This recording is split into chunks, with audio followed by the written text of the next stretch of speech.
Un grand leader, avant sa mort, disait, je ne connaissais pas le but de la vie. Un autre grand leader disait à ses disciples, cherche la vérité. Un autre grand leader de la masse disait à ses fidèles, avant sa mort, je ne suis pas le chemin. Mais Jésus a dit, je suis le chemin, la vérité et la vie. Nul ne vient au Père que par moi. L'épître de Pierre. L'épître de Pierre.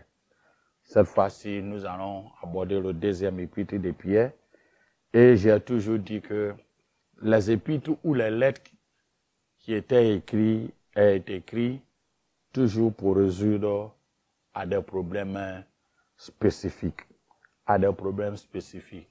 Mais comme le caractère humain, moral ne change pas durant des siècles, c'est profitable aussi à nous pour nous donner des instructions corrigées et des enseignements qu'il nous faut.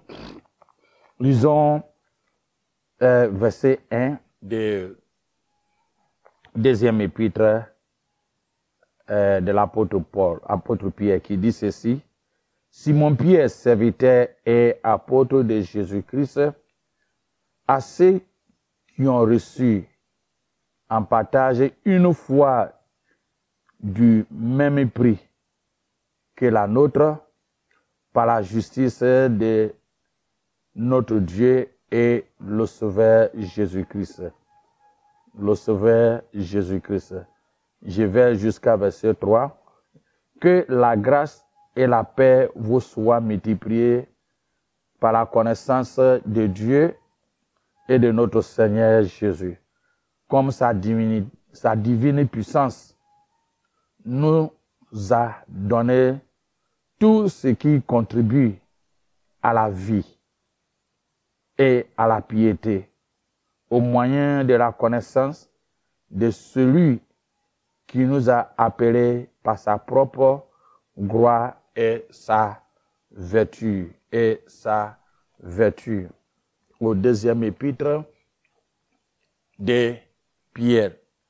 Il y a eu des commentateurs modernes supposent que ce deuxième épître de Pierre n'est pas écrit par l'apôtre Pierre lui-même. Et disent que la lettre a été écrite à 130 ans, même à un inconnu qui a utilisé le nom de Pierre, apôtre Pierre. Ils avancent beaucoup de raisons suivantes. Il dit le parallélisme entre le chapitre 2 et le chapitre 3 de l'épître de Pierre et l'épître de Jude sont presque identiques. La principale différence était l'absence de citation, mais c'est presque identique des mêmes mots et des mêmes compréhensions. Et soit Pierre a copié ça directement de Jude, ou soit Jude a copié directement à apôtre Pierre, ou soit les deux ont pris les informations des mêmes sources, c'est ce qui est supposé. Il y a aussi, ils disent que le style ou le vocabulaire des premiers épîtres est différent de celui-ci, de second épître. Ils voyaient le premier épître est beaucoup soutenu. Mais ils oublient que quand tu lis bien tout le chapitre, tout l'épître des premiers épîtres de Pierre, on voit qu'il y avait Silvanus qui était son secrétaire. Et le Silvanus était quelqu'un qui était beaucoup instruit en grec. Il était beaucoup instruit. Et quand nous voyons le second épître, on voit que à ce moment où il écrivait, Sylvanus aussi n'était pas là. Mais durant ces périodes-là aussi, c'était un moment très compliqué pour apôtre Pierre, parce que il était sur le point d'aller être martyrisé. Quand quelqu'un a une situation, un moment chaud, c'est un peu compliqué. Il y a aussi, ils avancent pour dire que le canon Muratori ne comporte pas des pierres, ainsi que un pierre. C'est-à-dire, plus il s'agit, le canon Muratori est la plus ancien écrit ou bien manuscrit considéré comme authentique. Et cet manuscrit est le canon Muratori, c'est-à-dire quand on parle de canon, tout écrit dans les canons, c'est pas des choses extraordinaires, c'est des standards, Quand on dit la Bible, tout ce que nous avons est dans le canon, c'est dans le standard. Je prends un exemple, quand quelqu'un est malade et il va à l'hôpital, on lui fait les analyses du sang, tout cela, on a des standards, on a des chiffres qu'on met, il y a des mini et il y a des maxi. C'est ce qui permet le médecin à interpréter pour dire que non, soit ta maladie diabète le taux est élevé ou le taux est moins. C'est des standards paramètres qui étaient faits sur le plan humain. Donc, il y a le standard qui était mis, qu'on appelle le canon. Donc, il dit, le plus ancien manuscrit, le standard de Muratori ne fait pas mentionner des épîtres de Pierre 1 et puis 2. Même il ne mentionne pas la lettre de Jude, aussi les deux épîtres de Jean, ainsi que la sagesse de Salomon et les livres des Apocalypse. Certaines exigences aussi tiennent à une position traditionnelle, date que l'épître est écrit pas à l'an 130, mais à 65 à 68, en s'appuyant sur le texte même et le témoignage de l'Église concernant les aînés, les anciens, les pères de l'Église. Quand nous lisons le premier verset que nous avons lu, parle même des serviteurs, Pierre, serviteur de l'Éternel. Il a parlé de Pierre, Simon Pierre, serviteur apôtre de Jésus-Christ. Donnons la référence. Et les pères de l'Église au premier siècle, comme Clément de Rome, citent des pierres, citent beaucoup des pierres. Il y avait les didaches, c'est-à-dire les enseignements des 12 apôtres, ou les doctrines des apôtres, des documents qui contiennent le christianisme primitif, fait mentionner aussi le deuxième livre de Pierre, en 75, en 95 plus tôt. Et en 95, l'année 95, il y avait Clément de Rome aussi pas de ça. Il y avait aussi Justin Matthieu, à l'an 150 aussi, a cité plusieurs fois l'épître de Pierre. Il y avait aussi Irénée, à 180, a aussi cité. Il y avait Irénée, attribue la paternité de Pierre, selon historien Eusèbe, qui a aussi parlé de ça. Donc, bien aimé, l'épître a été écrit par apôtre Pierre lui-même. Pierre, après avoir nous exhorté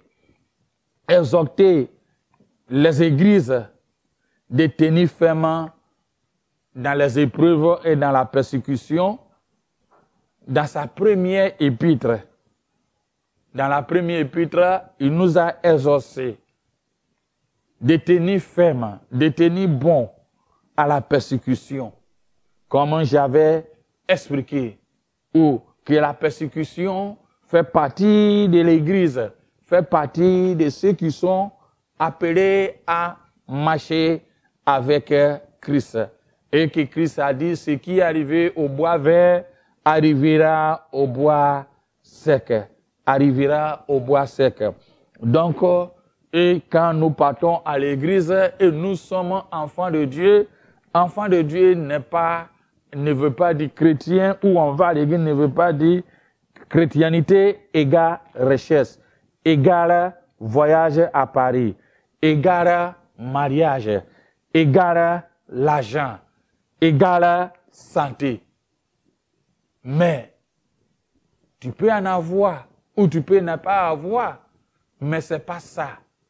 C'est ce qui est important, c'est le salut que nous trouvons en Jésus-Christ. Donc si tu vas à l'église, tu suis Dieu normalement et tu n'es pas riche, ne t'en faites pas.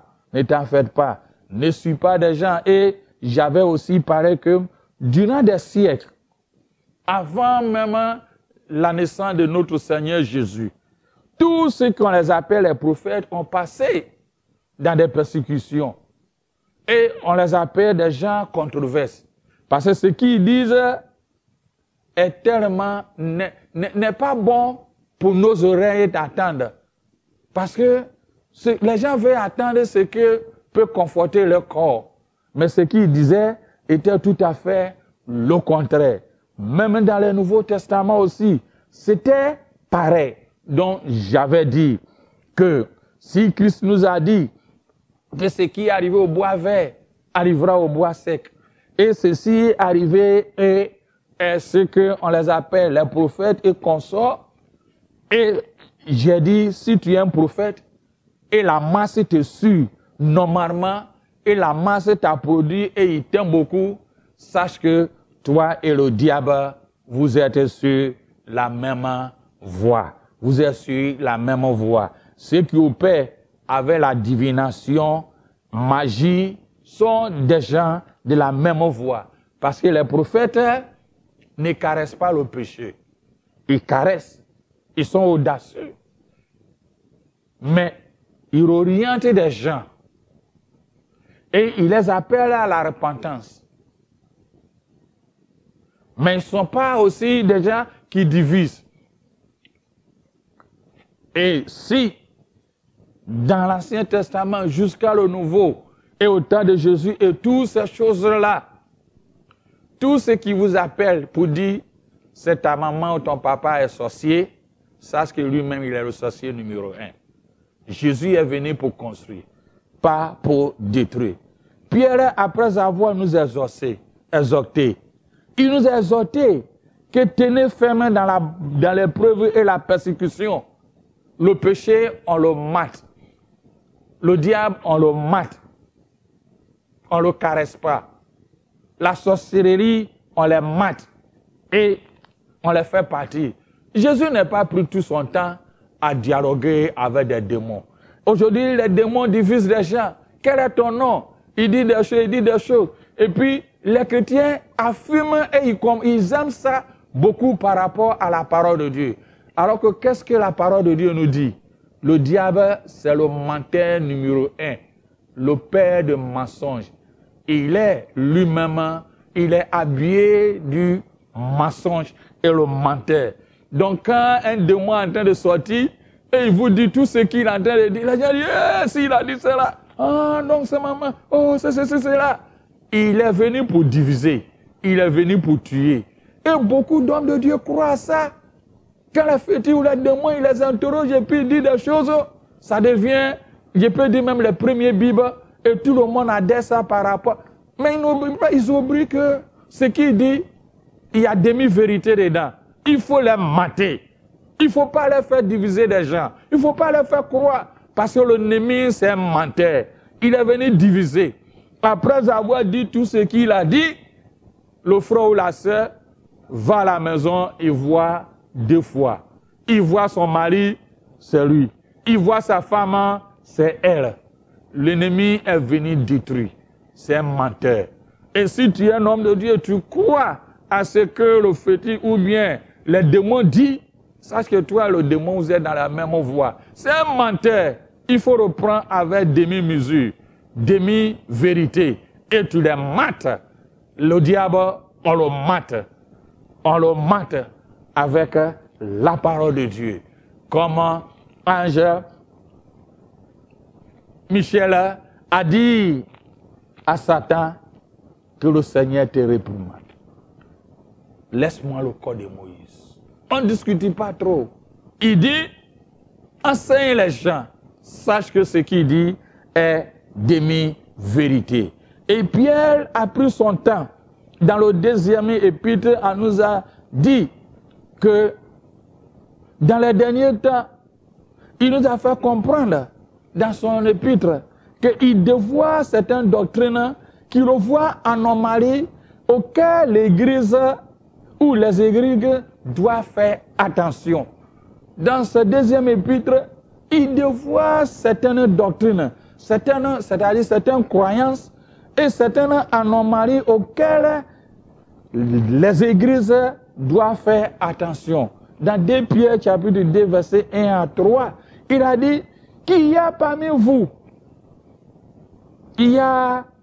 vous, le peuple des faux prophètes. Il y a parmi le peuple des faux prophètes. Il y aura de même parmi vous de faux docteurs qui introduisent des sectes pernicieuses et qui renient le maître qui les a rachetés, attirent en eux une ruine soudaine. Plusieurs les suivront dans les dissolutions. Et la voie de la vérité sera calomniée à cause de, par la cupidité, ils trafiqueront de vous au moyen des paroles trompeuses et que menacent depuis longtemps la condamnation et donc la ruine ne sommeille point. Pierre a commencé à avertir. J'ai une fois dit, beaucoup dit que, oh, lui aussi il parle de Jésus, non? La parole de Dieu nous dit, si c'est l'esprit qui ne confesse pas que Jésus est Seigneur, ce qui veut dire que c'est Antichrist. Mais il sort cette parole hors du contexte. Au moment où Jean disait ceci à la dame Kyria, ou bien à l'ancien, ou bien à cette église, les gnostiques, les gens avaient le slogan pour dire Jésus n'est pas Dieu. Jésus n'est pas Dieu. Donc quand bien même il vient chez toi, la première chose qu'il va dire est Jésus n'est pas Dieu. Mais à nos jours, c'est pas ça. Même les démons même confessent que oui, Jésus est Dieu. Mais ils ne l'obéissent pas.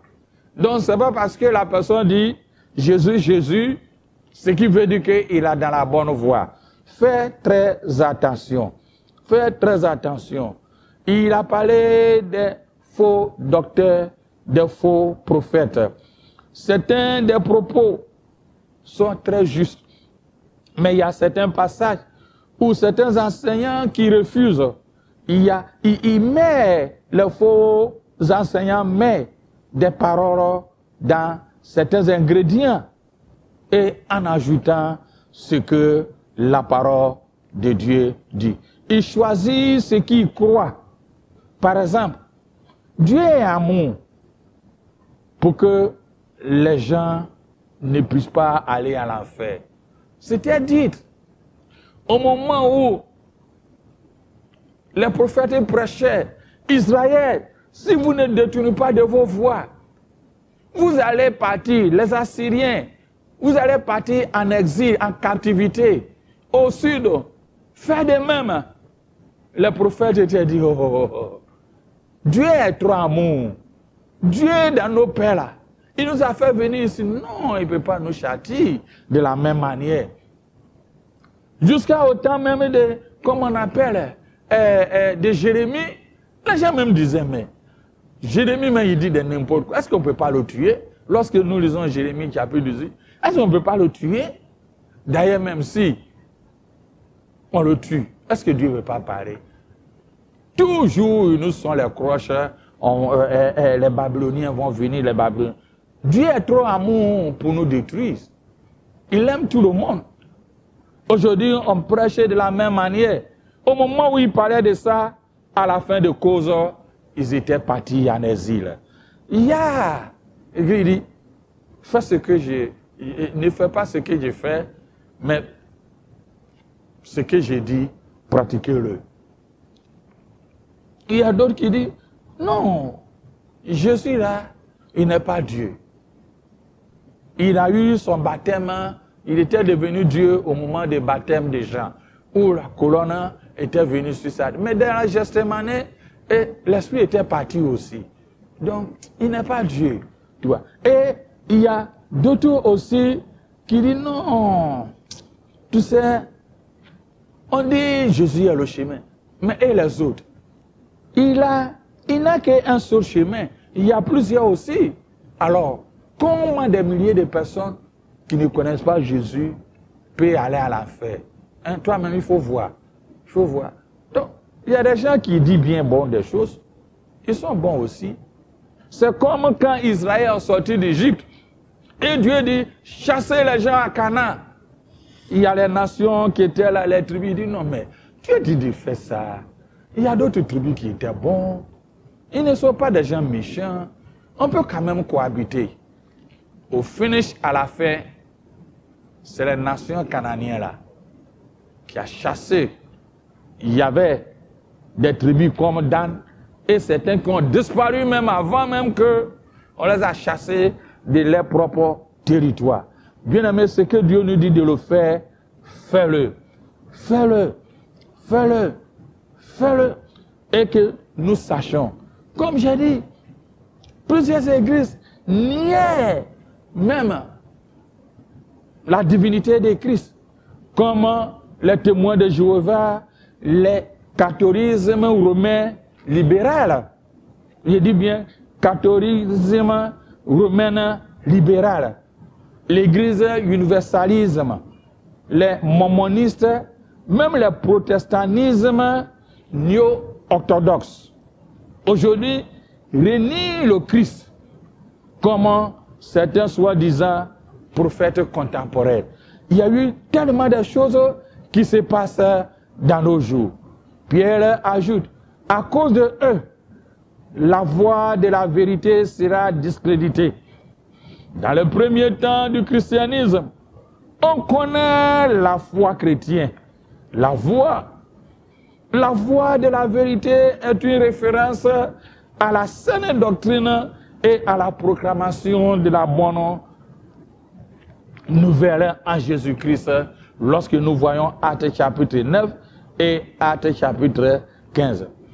Mais à cause des imposteurs religieux qui ont répandu de faux enseignements, la vérité christianisme est blasphémée, vilipendée, condamnée par des gens du dehors, parce qu'ils voient ceux qui se disent croyants se conduire en hypocrisie. Ça a donné à toutes sortes d'excès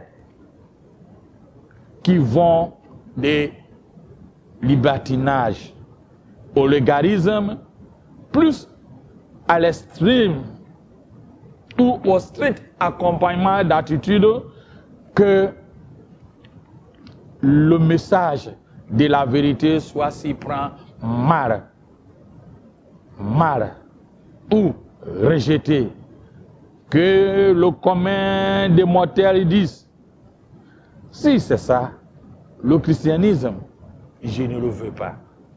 Je ne le veux pas. Je ne le veux pas. Tellement de... Les ennemis aiment semer la confusion. Jésus même a dit, il y avait un paysan qui a semé les blés. Mais la nuit, il y avait l'ivraie. Ils se sont poussés ensemble. Des choses existaient au temps des apôtres. Et ça va continuer à exister. Et ces choses vont permettre à ouvrir à ouvrir la porte pour l'économisme et les antichrists. Non, on a la même chose. On a toujours les mêmes choses. Et il parle des faux prophètes comme j'ai dit. Jérémie a prophétisé pendant 23 ans sans que personne ne l'écoute. Plus de 23 ans sans que personne ne l'écoute. Et autour de lui, de nombreux faux prophètes disaient, au contraire de son message, entraînaient la foule à la perdition.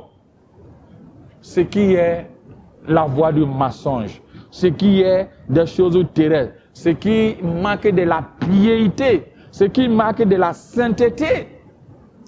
Combien de prophètes, combien de gens qui parlent de la sainteté à nos paroles. À nos paroles. Et lorsque moi-même que je parle, j'écris ou je mets des choses et je dis, vous serez riche, et vous priez, on va faire des veillées pour que au moins ceux qui ils vont faire de l'année là, on va prier pour que au moins l'année qui vient là soit prospère pour vous. Ceux qui vont voyager, ceux qui veulent se marier, ceux qui ils vont avoir des diplômes, ceux qui vont faire ceci, cela. Venez, la salle sera prête à craquer. Mais si tu dis, on va prier pour que la sainteté, la piété, tout cela, tu risques d'être seul avec soit certains diacres ou des anciens, et les gens vont te dire, mais qu'est-ce qui se passe? Les gens aiment ce que est bien, ça sonne bien à leurs oreilles, Et Pierre nous dit, c'est la cupidité, les faux docteurs, les faux prophètes, trafiquent au moyen des paroles trompeuses. On dit, ah, si tu ne dis pas ça, ça ne peut pas marcher. Hein. Les services sont payés. Exactement comme dans l'Ancien Testament, comme dans le cas de Balaam. Son service était payé par Moabite. On le paye avant qu'il vienne dire ce qu'il faut dire. Comme Gaézi, assistant d'Élisée, qui voulut capitaliser sur le service spirituel de son maître auprès de Naaman, le Syrien. Aujourd'hui encore, le rêve de l'argent font parfois des pères. La conquête de l'argent est le propre des sept. Quand tu n'as pas d'argent, quand tu ne vas pas en Amérique, ça veut dire que le pasteur, lui, ne voyage pas. Il n'est pas spirituel. Oh, le pasteur, il voyage beaucoup. Il va en Amérique. Il voyage seulement s'il n'est pas en Europe. Il est en Amérique. Il est ceci. Vois sa voiture même qu'il a garée. Il est spirituel. Oh, mon bien-aimé, sois calme. Ne sois pas séduit. C'est bon d'avoir toutes ces choses. Mais Pierre nous conseille que la cupidité, les faux prophètes, les faux docteurs, les faux enseignants, tout le monde parle de la même chose. Et nous aussi, nous parlons de la même chose. Mais ce qui est important pour toi et moi, c'est le fruit. On connaît l'arbre, pas ses fruits. C'est très important. Pas ce que nous disons, mais par le fruit. Pierre exhorte à tous ses auditeurs, dans 2 Pierre chapitre 3, versets 17 à 18. Vous donc, bien-aimés, vous êtes avertis. Mettez-vous sur vos gardes. Des pères qu'on entraînait par égarement d'impurs. Vous ne veniez en dehors de votre fermeté, mais croisez dans la grâce et dans la connaissance de notre Seigneur et Sauveur Jésus-Christ. À lui soit la gloire maintenant et pour l'éternité. Amen. Bien-aimés, il nous exhorte que vous êtes avertis. Mettez-vous sur vos gardes. Mettez-vous sur vos gardes.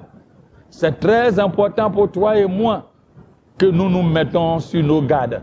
Nous nous mettons sur nos gardes. Et surtout, observe tout. Il faut être patient. Ne sois pas sentimental ou émotionnel, mais observez. Observez. Connaître-la par son fruit. Connaître-la par son fruit. Sois ferme et vigilant. Ma prière pour vous est que Dieu vous donne des discernements. Sois béni. Un grand leader, avant sa mort, disait, je ne connaissais pas le but de la vie. Un autre grand leader disait à ses disciples, cherche la vérité. Un autre grand leader de la masse disait à ses fidèles, avant sa mort, je ne suis pas le chemin. Mais Jésus a dit, je suis le chemin, la vérité et la vie. Nul ne vient au Père que par moi.